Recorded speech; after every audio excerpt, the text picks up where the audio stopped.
Saya nak tanya Tuan lah dari untuk estate agent ni, sebagai estate agent.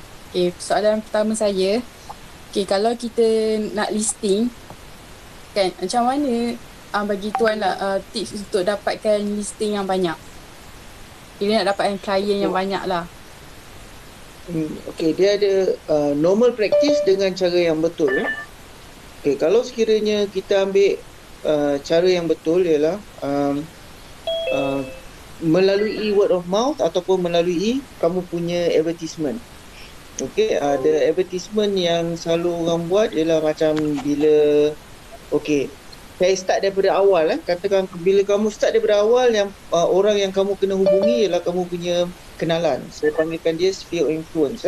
So jadi kenalan ni ialah orang yang kamu kenal. So kalau kamu kecongak, lebih kurang 300 ke 400 orang yang kamu boleh hubungi sekarang. Jadi daripada situ, daripada kenalan tu dia akan bagi kamu listing. So daripada listing tu, apa yang kamu buat, kamu advertisekan. So daripada advertisement tu, kamu akan dikenali oleh orang sebagai seorang perunding hartanah ataupun ejen hartanah. So daripada situ orang akan hubungi kamu. Itu satu. Itu satu. So channel yang pertama ialah sphere of influence. Okay. So channel yang kedua, itu yang paling kualiti. Kualiti yang paling tinggi ialah kamu punya sphere of influence. So target kamu sekarang ialah untuk memperbanyakkan, beef up kamu punya sphere of influence ni. Ada orang cakap database, tapi saya panggil sphere of influence. Database pun betul juga. So maksudnya kamu kena beef up pembeli, penjual, orang yang kamu kenal. Jadi bila orang call dia, kamu kenalkan diri, dia orang dah kenal, dia tahu kamu sebagai seorang perunding hartanah, dan kamu hubungi dia selalu. Jadi kalau sekiranya kamu ada 5,000 sphere of influence, the numbers daripada research yang dia buat, 10% daripada sphere influence ni akan bagi kamu satu referral setiap tahun. Maksudnya kamu ada 500 referral case. Sama ada rumah nak jual, nak beli, nak sewakan. Nampak tak? So kat situ adalah satu cara untuk kamu dapat listing yang berkualiti. Ni listing berkualiti dengan pembeli berkualiti daripada sphere influence. Itu channel yang pertama. Channel kedua ialah kamu punya farming area. Farming area maksudnya kamu tinggal dekat mana operation kamu, decide operation kamu dekat mana. Katakan bandar Seri Iskandar, kamu tengok first satu ialah kamu tengok 5 km daripada Seri Iskandar, dekat mana yang transaction paling tinggi sekali. Jadi daripada transaction paling tinggi tu maksudnya lebih banyak kemungkinan listing akan keluar dan jualan berlaku. Faham tak? Faham? Contohnya kalau sekiranya kamu nak jual burger pun, kamu nak tengok tempat mana orang beli kan, barulah burger kamu banyak terjual. Sama juga macam rumah ni. Jadi kamu nak tengok listing yang paling mana, kat mana banyak listing transaction berlaku. Transaction tu maksudnya urusan jual beli. Macam mana nak dapatkan? Kamu dapat dan refer pada Napik melalui Bricks. Bricks.my, brickz.my. So kamu tengok kat situ kawasan mana yang hot. Kat itu kamu dapatkan 5 strata unit, strata listing, dan 5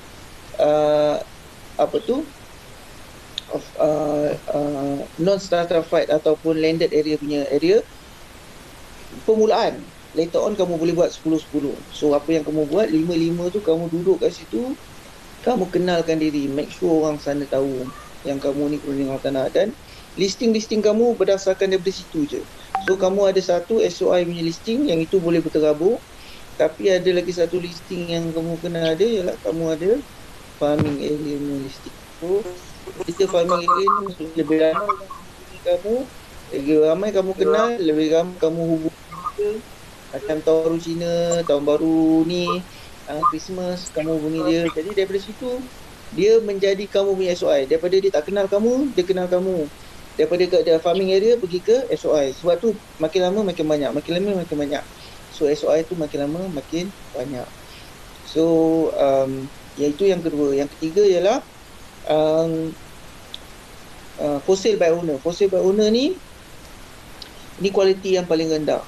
Okey, kualiti yang paling rendah for sale by owner ialah you semak dengan iklan-iklan yang dikeluarkan oleh penjual directly. Contohnya dekat budak under private list, ataupun dekat Facebook, ada banyak lah. Yang ketiga ialah kamu buat call calling. Yang itu yang ketiga. Yang keempat ialah call calling. Kamu call lah, call corporate, kamu call koperasi, kamu call orang perseorangan, kenalkan diri kamu sebagai seorang pendengar tanah, kamu bagi information yang penting, contohnya Bandar Iskandar, what is the market situation in Bandar Iskandar. Daripada situ orang akan kenal kamu, dan orang bila dia nak jual, dia akan panggil kamu. Okay? Itu jawapan saya macam mana nak dapatkan listing. So listing dia ada banyak kualiti. So kalau kita nak yang kualiti yang tertinggi ialah dekat soal. Dan itu adalah 4 channel asas. Tapi ada banyak lagi channel. Paling tidak kita kena ada 7 channel. Lagi banyak channel kita ada, lagi bagus. Kita ada landing page, kita ada macam-macam lah, daripada persatuan, kita punya spiritual punya organisation, daripada macam-macam. Paling tidak 7 kita kena pegang. Boleh? Menjawab? Menjawab itu. Ada soalan susulan? Tanya. 1 jam je saya. 45 minit je kamu ada. Cepat. Lagi? Okay, orang lain? Nak tanya? Jangan cakap nak tanya je. Apa skop pekerjaan estate agent? Okay. Estate agent kamu refer kepada siapa ke estate agent?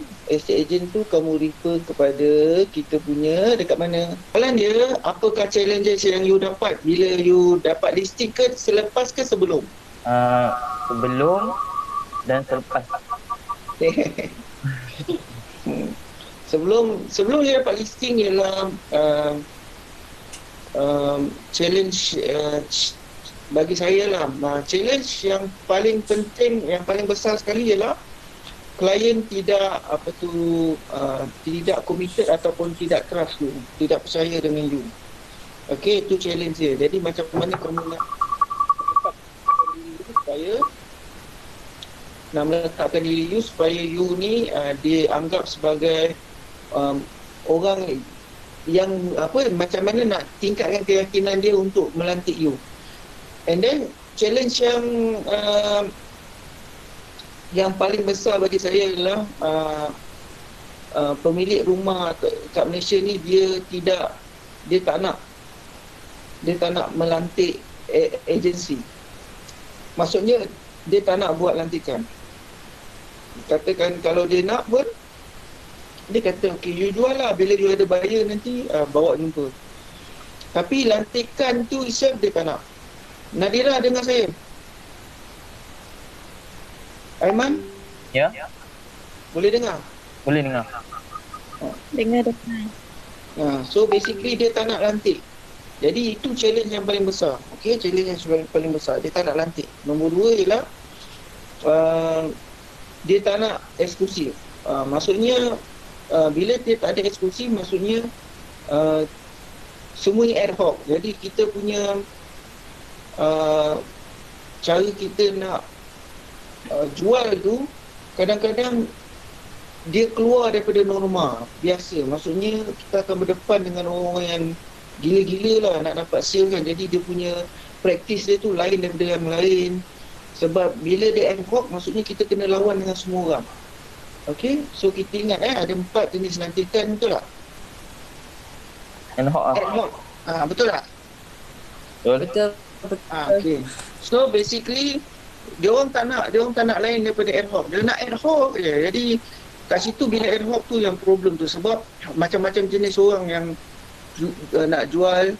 Okay, so itu sebelum. Okay, saya fikir lagi kalau sekiranya ada listing problem. Lagi satu tu lah, listing yang lagi satu tu dia nak jual sendiri. Jadi dia tak nak lantik agent. Satu dia tak yakin dengan dia tak yakin dengan you ingat kita ni broker. Itu challenge dia. Dia maksudnya dia tak dapat differentiate between broker dengan agent. Broker yang tidak berdaftar dengan agensi agent yang berdaftar. Dia tak dapat differentiate. Satu. Nombor dua ialah jadi bila tak dapat differentiate, jadi dia trust tu tak kurang. Nombor dua ialah dia tak nak buat sebarang lantikan. Sebab dia nak verbal punya lantikan, dia tak nak sign. Jadi bila verbal punya lantikan ni, kita ada masalah. Sebab kalau sekiranya kita bawa buyer, dia boleh cross kita, dia boleh silang kita. Maksudnya dia boleh deal direct through dengan buyer. And then lepas tu dia ujung-ujung dia akan cakap terima kasih je kat you. Pernah berlaku juga kat saya so itu yang kedua. Yang ketiga ialah apa tadi? Siapa tulis? Tak nak eksklusif. Satu, dia tak nak eksklusif. Jadi bila tak nak eksklusif tu ad hoc. Okay, itu sebelum. Selepas you dapat listing ialah owner decide untuk nak tukar dia punya sebelum lagi satu ialah dia decide untuk bayar kurang daripada apa yang acceptable. Contohnya dia sama ada dia tak nak bayar kita punya professional fee ataupun dia nak professional fee kita 1% je ataupun sangat kurang lah. Dia tak nak follow kita punya apa yang kita nak. So apa yang kita nak 3%, tak nak kurang. Tak nak kurang daripada 3%. Kalau sekiranya last kali 2%. So itu adalah minima. Jangan lebih daripada bawah daripada tu. Jangan cepat-cepat pergi 2%. Kalau you cepat-cepat pergi 2%, dia akan minta kurang. So minta 3%. Kalau semua orang minta 3%, dan tak ada isu kan untuk 2%. Sama juga. So apa yang berlaku ialah dia nak expect kita untuk dapat sikit. Sebab apa? Dia kata kamu punya kerja senang je, jual LEO dapat duit. Kan? Jadi dia tak nampak susah dia nak buat benda tu. Dia tak nampak. Jadi masa kamu buat listing presentation tu, kamu kena cerita dengan dia apa kerja yang terlibat. Sebab dia tak nampak kan. Macam orang komen kereta lah. Dia hantar kereta, dia terima. Dia tak tahu susahnya nak buat kerja, nak membetulkan kereta dia. Example, selepas listing, masalah selepas listing, competition lah sekarang ni disebabkan advertisement mahal. Dulu advertisement lebih mahal sekarang ni.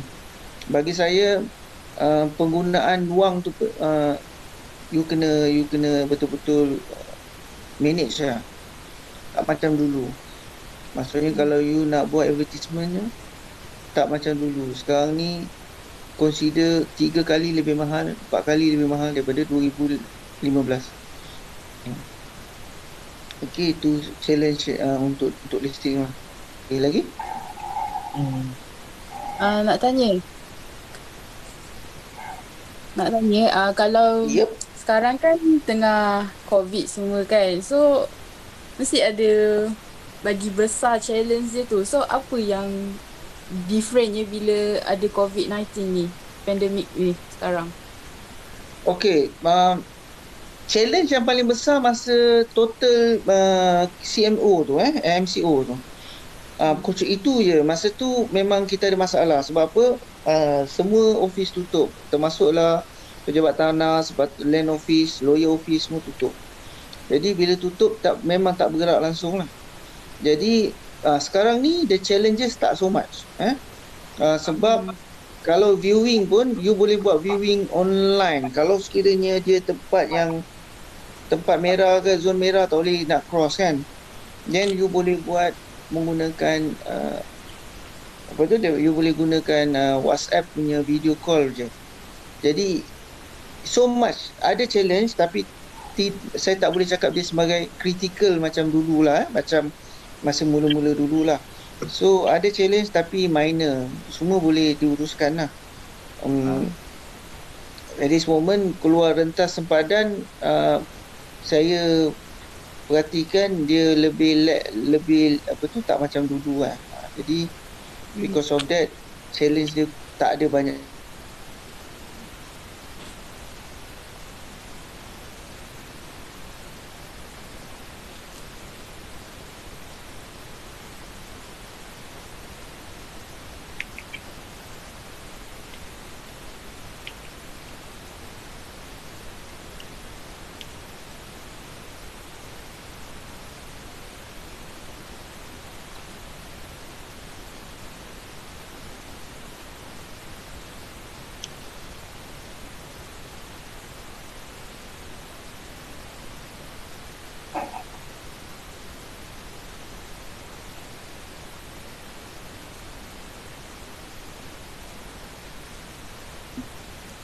Sorry tadi ada telefon. Okey.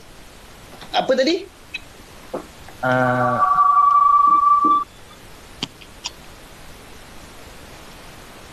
Apa tadi? challenge tak minor, tak besar sangat. Oh, MCO. Okey, so tak ada besar sangat lah. Tak ada masalah sangat. Problem dia sekarang untuk MCO ialah bank lebih ketat dalam nak meluluskan pinjaman. Tulis tu. Itu problem.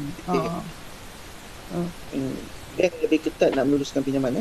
Cuma siapa yang lulus, dia punya bagi yang mempunyai profil yang bagus, dia punya rate dia rendah. Itu rate dia rendah. Jadi bagusnya, advantage-nya dalam kriteria ni, kalau dulu 2019 rate dia ialah 4.3, sekarang ni 3.0. 3.1, 3.0 dia punya rate untuk fixed term loan. So maksudnya memang rendah lah sekarang ni. Tapi dia bukan kekal, dia bergantung pada overnight rate yang ditentukan oleh bank negara kan. Jadi dia ada naik turun lah, tapi siapa yang pinjam sekarang dia punya rate rendah. Dan lagi satu ada MCO kan. MCO nya apa? Moratorium. Jadi 1 tahun tak payah bayar rental. 1 tahun tak payah bayar, apa dia panggil? Automatic moratorium kan. 1 tahun tak perlu bayar. So ada kebaikan, ada keburukan, nampak? So and then kebaikan dia tahun depan tak payah bayar stamp duty. So much, not so much challenge lah. Challenge dia dulu masa bulan 3 sampai bulan 6 itu challenge. Tak boleh buat apa-apa kan. Okay, next. Okay, saya nak tanya ethics for estate agent practices. Okay, ada 8 ethics kan. Ada 8. So benda ni saya yang patut tanya kamu. Kamu belajar tu. 25 minit dia ada dua dua cara. Daripada dua cara, satu cara ialah melalui professional exam. Professional exam tu ada dua cara. Dua professional exam. Satu ialah board exam. Bila saya sebut board tu ialah board of valuer, appraiser, estate agent and property manager. So satu lagi cara ialah satu lagi professional exam ialah Royal Institute Surveyor Malaysia exam. Diploma in surveyor exam. So you kena lulus salah satu, then you qualify. Yang dia ada cara ialah you qualify melalui academy method. Academy method ni macam you buat sekarang, diploma in estate management dekat UiTM. Betul tak? Selain daripada UiTM, siapa lagi yang offer? Ada itu UM. UM untuk degree, and then lepas tu kita ada UiTM dah mention kan. And then lepas tu kita ada yang InSpan. Lepas tu kita ada yang swasta punya. Swastanya Doma College, President College, UCSI, TAR UC, TAR College, Geomatica, President College. Okay, so all those, maybe ada beberapa lagi yang saya tak sebut, 2-3 lagi yang saya tak sebut. Itu you lulus diploma atau degree, then you boleh jadi, you qualify. Lepas you qualify, apa you kena buat ialah you kena duduki 2 tahun punya, atau depending 2 tahun latihan industri yang kita panggil probationary estate agent. Ataupun kalau sekiranya you degree, you perlu setahun saja probationary estate agent. Lepas you dah buat 1 tahun 2 tahun logbook tu, dah lulus, then you dikendaki untuk membuat task. Okay, task tu ada 2 part. Satu part ialah agency creation, dan lagi satu part ialah marketing untuk property marketing. Okay, so property marketing tu ini semua kamu dah belajar ni. Aduh, kamu ni tahun ke berapa Tahun 2. Belum belajar? Marketing belum. Tak ada. Okey, tak apa dah. So lepas kamu dah lulus tu, then dia akan panggil untuk TPC. TPC tu adalah test for professional competency. 3 orang senior real estate agent akan tanya kamu untuk semua section tersebut. Untuk teks, untuk undang-undang. Jadi kamu kena lulus semua baru kamu boleh jadi. Bila kamu dah lulus, then kamu akan jadi real estate agent. Bila dah jadi real estate agent, kamu dah dapat surat kuasa, then kamu boleh buka firma kamu sendiri. Ini Elina okey? Okey, okey. Okay. Yang lain semua tak buka video, saya failkan. Wah.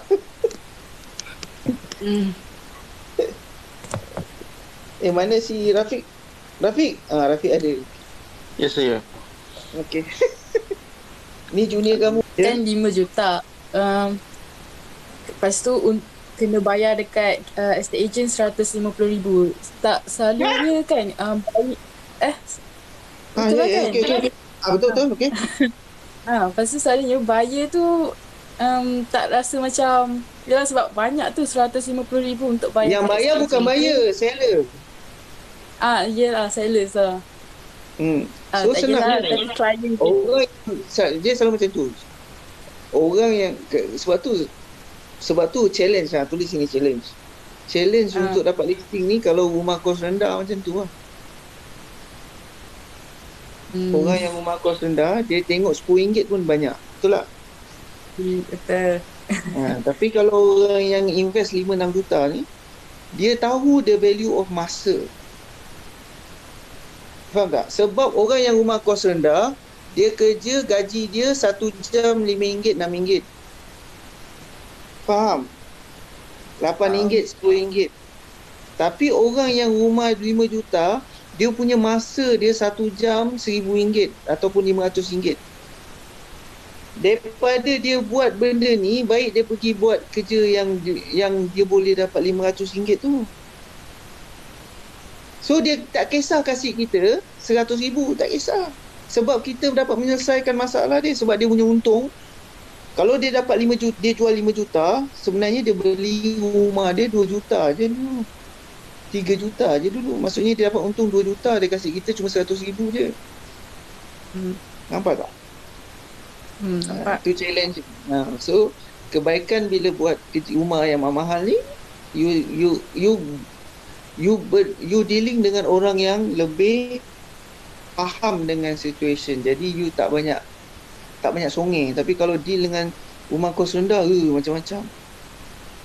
macam-macam masalah yang timbul. Sebab RM10 pun dia rasa besar, RM100 pun dia rasa besar. So 5 minit. Kalau macam nak dapatkan listing tu kan, betul ke last? Budak-budak lain takkan budak-budak lain cakap tak last. Yang kamu ni Fatimah Zahra ni cakap last. Last untuk sajalah. Kalau macam nak dapat listing tu kan ada banyak company yang lebih besar macam Rahim & Co. Rahim & Co tu kan memang a big company kan. So macam mana nak dapatkan listing tu kalau untuk kita yang company kecil-kecil je? Saya punya bos, masa saya belajar, saya engineering. Saya belajar dekat Australia. So saya ambil electrical engineering. Saya punya batchmate saya, sebab bila kita nak pergi Australia tu, kita kena pergi satu PPP tau, nama tempat tu PPP. Jadi kat situ kita kumpul semua budak-budak yang pergi Australia ni, dia kumpul kat situ lah. Jadi saya kenal lah batchmate saya ni. Dia pergi kat Melbourne juga. Dia ambil apa tau? Dia ambil estate management. Maksudnya dia memang pergi situ, dia ambil estate management 3 tahun. So saya ambil engineering. So kita ingat estate management ni lekeh lah, betul tak? Betul lah, semua tengok muka kepala kita kan. Ayah saya pun cakap macam tu. Ayah saya engineer, so cakap macam tu. Ada orang ajar. Tak ada orang ajar saya dulu kan. Orang semua cakap engineering bagus kan. Sebenarnya estate management ni bagus. So apa buat, dia keluar, dia jadi kat dia bos Rahim & Co dekat Alustar. Dia bos Rahim & Co Alustar sekarang ni. So sama juga, saya berhubungan dia juga. Dia masih dia kata dengan dia masih sama je. Even though Rahimenko pun sama je, sebab dia pun kena menang, dia kena apa? Menang keyakinan orang juga. So ujung-ujung dia bukan tengok company sangat. Dia tengok macam mana you bawa diri you. Your punya personal branding is more important than your company branding. Faham tak?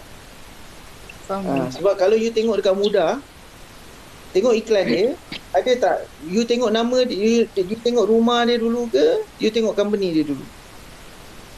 Rumah. So, I rest my case. Okay? So, 2 minit je. Yeah. Saya buka peluang untuk semua ni. Farhana, Nabila, semua orang senyap je ni. Demon Slayer. Come on. Soalan. Okay, coach. Nak tanya background company coach dengan background coach. Saya engineering, saya dah sebut electrical engineer. Company saya Hebat Realtors. Saya salah seorang daripada founder dia lah. 4 orang kami. 3 orang. So sekarang ni Hebat Realtors dah ada 2 branch, coming insyaAllah 3. Under Hebat Realtors ada lebih kurang 12 PA, termasuk Rafiq insyaAllah. Okay. So ada 12 PA. So bila PA ni bila dia dah jadi REA, then dia kami ada peluang untuk buka branch sendiri lah, jadi branch manager. Jadi macam Azmi & Co sama je. Azmi & Co pun dia start dengan satu, dia berkembang kan. Macam tu lah. So sekarang ni kami ada dekat Ampang headquarters, Johor, and then insyaAllah buka dekat Kuantan ni insyaAllah saya rasa dalam masa sebulan lagi lah. So you guys, lepas ni you guys lah, kamu tinggal kat mana Aiman? Penang. Nanti kamu Penang punya branch kamu pegang lah. Allah. InsyaAllah. Okay, so Coach Erwan pun dah masuk, salah seorang daripada founder Hebat Realtors. So terima kasih Kak Fauzia. Kami ada meeting. Okay, ada last question daripada you guys? Anis? Tak ada. Senyum aja kamu malu tanya nanti kamu sesat jalan. Farhana?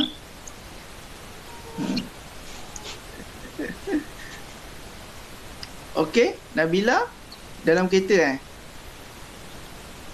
Okay guys, so saya harap saya menjawab soalan-soalan you. So teruskan teruskan perjuangan. Okay, so jangan lupa bila nak buat internship nanti cari saya. Okay. Okay, all the best. Terima kasih banyak-banyak. Menjawab soalan semua. Azman? Menjawab. Demon Slayer? Jawab. Nanti kita kamu tengok season 2 nanti. Saya pun tengah menunggu season 2 Demon Slayer. Tengok apa? Movie dia. Ya. Sebab dia ada dia punya dia punya anime dia kan, baru manga dia dah sampai episode 3 dah. Tapi manga dia saya tak baca, anak saya je baca. Manga dia habis dah. Manga dah habis lah. Okay, bye. Jumpa lagi insyaAllah. Okay. Terima kasih. Bye. Azman nanti buat grup WhatsApp saya masuk sekali. Aiman, Cik Nazira. Okay, baik. Kamu masukkan saya dalam grup tu, sebab kalau ada soalan-soalan tambahan ke, kalau paper kamu nak buat ke, bila kamu dah siap paper tu biar saya baca sikit. Okay, baik. Bye-bye. Terima kasih. Thank you, coach. Bye. Bye. Bye.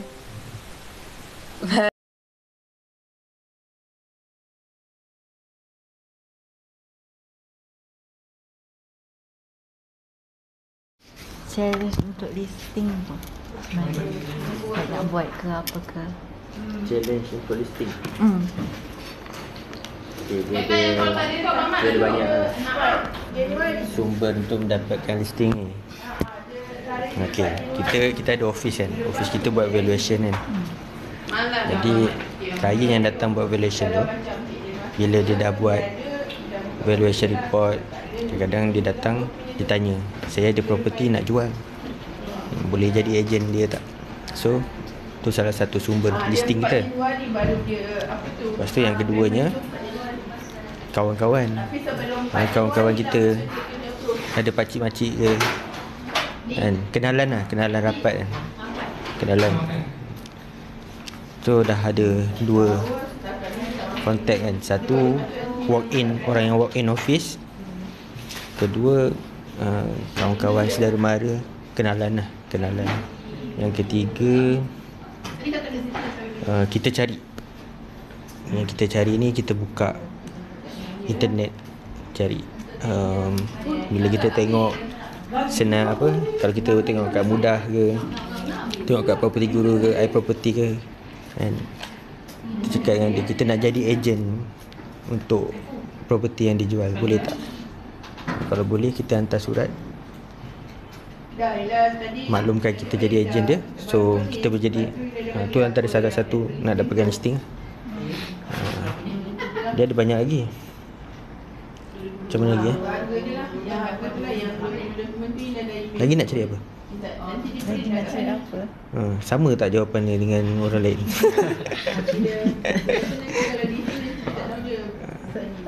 Lagi apa nak listing? Nak cabaran dapatkan listing lah.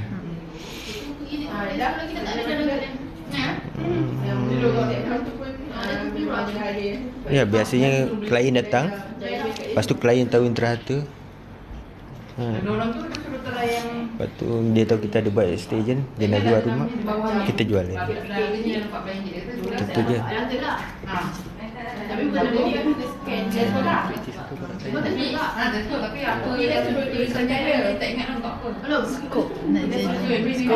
Scope to work as an estate agent. Scope apa yang dia perlu buat? Cari listing lah. Kan? Pertama sekali dia kena cari listing. Lepas tu dia kena mengkaji analisa pasaran. Dia kena buat, dia kena kaji pasaran lah, harga tanah, harga property tu dia kena tahulah, kena master lah. Dia tahulah berapa dia boleh jual, berapa dia recommend boleh jual kan. Dia kena ada ilmu valuation jugalah. Kalau yang tak ada, yang kalau bukan yang basic valuer tu, dia boleh tanya valuer berapa harga yang boleh dijual dan berapa harga yang boleh bank nilaikan. Berapa bank boleh bagi loan. Itu je. Apa ya? Tanya formal macam ni jadi nervous lah. Masuk ni nervous ni.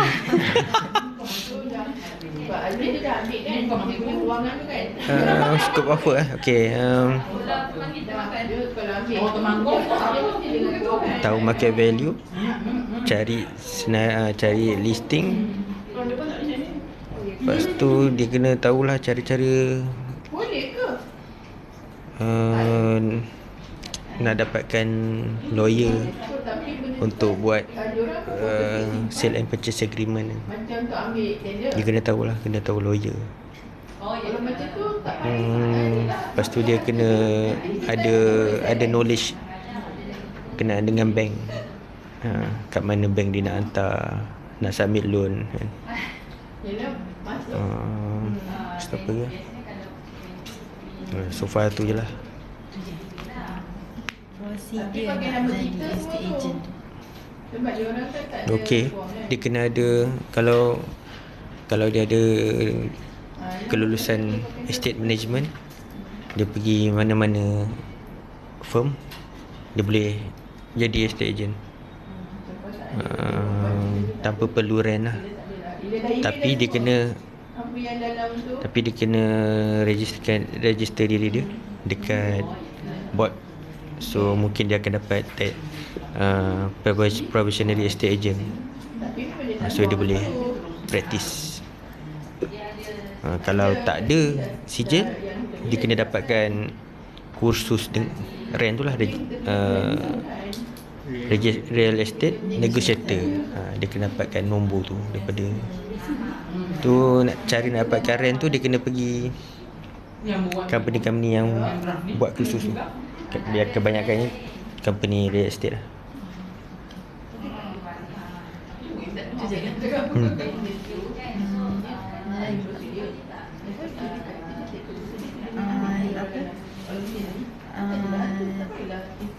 Method untuk listing, cara yang terbaik. Okay, kalau cara yang terbaik, tapi kita tak pernah buat pun. Cara yang terbaik, kita buat valuation report dan kita ada banyak customer. So kita boleh call satu-satu customer yang pernah ada dengan kita. File-file yang kita buat valuation kan, kita call seorang-seorang, tanya dia, jadikan dia sebagai prospek listing kita. Tanya dia nak jualkan rumah ke, nak sewakan rumah ke. So boleh cari kita. Tu dia dah tahu kita buat benda tu. So katalah dalam 1 tahun tu kita ada 1000 file, 1000 orang kita boleh call, tanya. Itu dah itu kira listing kita lah. Senanglah kita nak dapat. Kalau cara-cara yang lain nak approach, kita pergi setiap apartment kan, setiap apartment kita buat satu brochure. Kita daripada Mitra Hati Consultant, saya nama, nombor rent, nombor PEA, daripada mana, daripada Mitra Hati Consultant. Ada brochure dia tu, aku pernah buat tapi tak ingat mana dah. Buat dalam 100 kopi, kita letak kat postbox.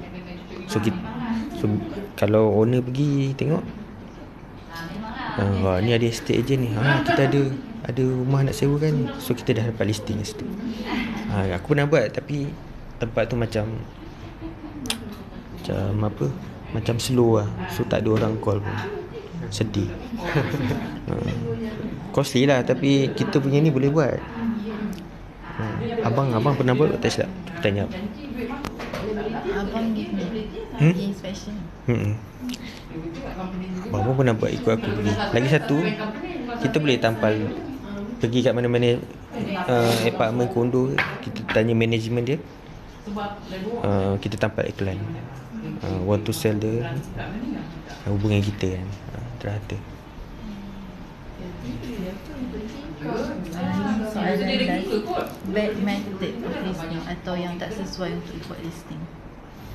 Awak bagi kewangan dekat kedai ada? Ada ke tak? Tak ada. Jangan. Kita sebenarnya kalau kita nak jual property tu, kita kena kaji dulu. Apa premis tu buat kan, apa owner tu buat ke, kena tahulah. Kalau tempat tu macam tak elok, kawasan tu tak elok, kalau boleh reject, kalau kita boleh pilih untuk tidak jual, kita tak payah jual. Kita cari yang lebih okey sikit lah.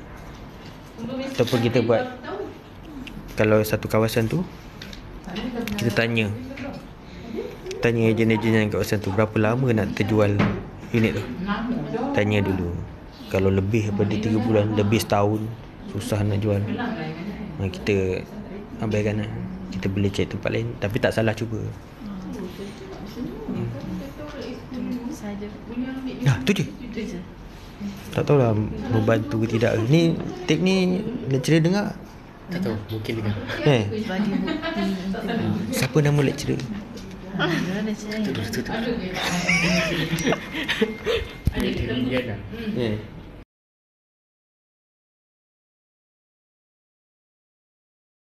Nak beli property, Nature tu one of educated person kan pun boleh broker tipu apatah lagi ni.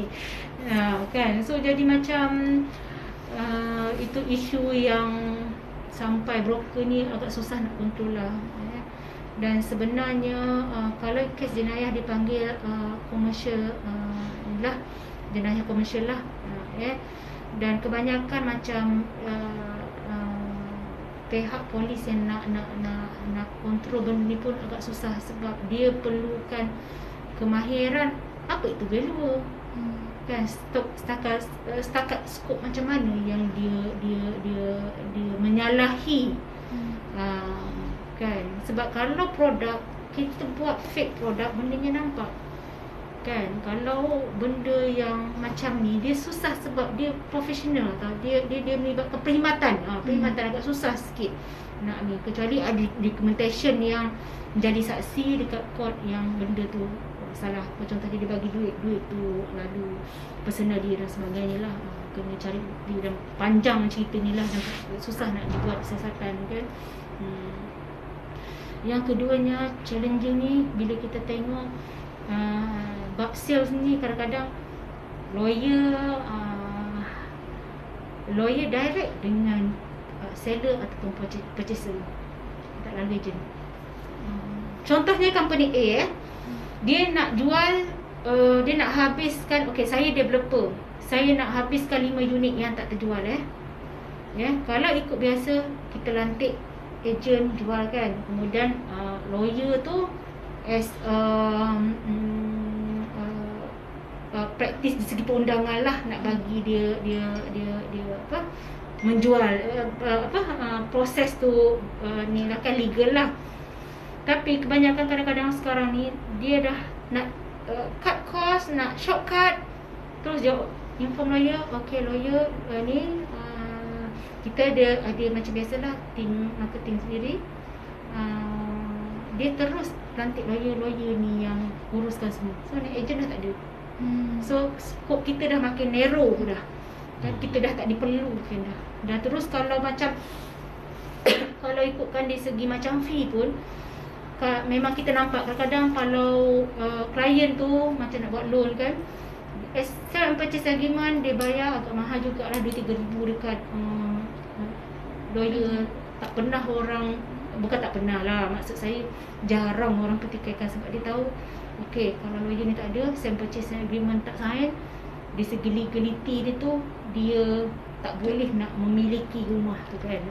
Tapi kalau loan untuk valuer, dia pun tanya, ini bayar 600 ni apa kena bayar value ni sebagai apa nak bayar ni.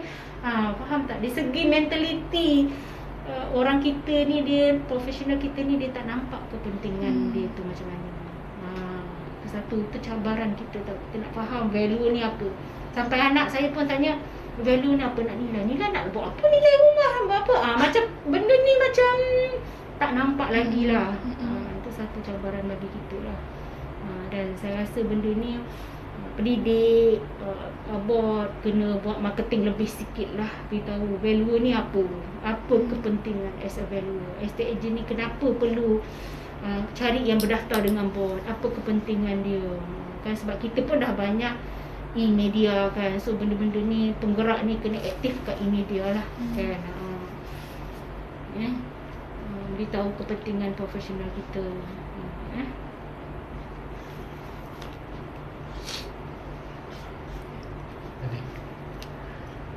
Kalau Abang Syafiq kat bawah tu, dia memang estate agent ke dia pun macam broker? Saya broker. Mana bela tadi? Dia